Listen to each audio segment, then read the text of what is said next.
11 हल्ल्याच्या वेळेस आपण आतंकवाद्यांना मारण्यासाठी बंदूक घेऊन जाणार होतो, मात्र एकनाथ खडसेंनी आपल्याला काळजीपोटी अडवलं, असं गिरीश महाजन म्हणतायत. मला जर माझी स्मृती ठीक असेल तर मला वाटतं की त्या कालखंडामध्ये गिरीश महाजनांची माझी भेट झाली नव्हती.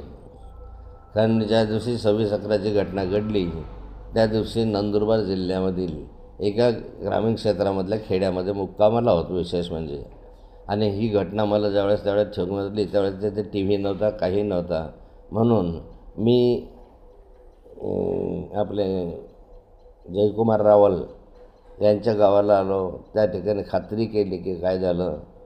त्या ठिकाणी मी टी व्हीवर पाहिलं आणि नंतर त्याच कालखंडामध्ये तत्कालीन मुख्यमंत्र्यांचा मला फोन आला, निरोप आला, वायरलेसवर निरोप आला की तुम्ही तत्काळ निघून एक बैठकीचं आयोजन केलेलं आहे. त्यामुळे माझ्याकडं काहीही वाहन नव्हतं. तर त्यांनी संभाजीनगरला एक स्पेशल छोटं विमान पाठवलं होतं आणि त्या विमानाने मी दुसऱ्या दिवशी दुपारी त्या बैठकीला आलो होतो. तितक्या कालखंडामध्ये गिरीश महाजनांची माझी कुठेही भेट फोनवर किंवा समक्ष झाली नव्हती. त्यामुळे पिस्तूल घेऊन गिरीश महाजन गेले होते हे मला काही आठवत नाही.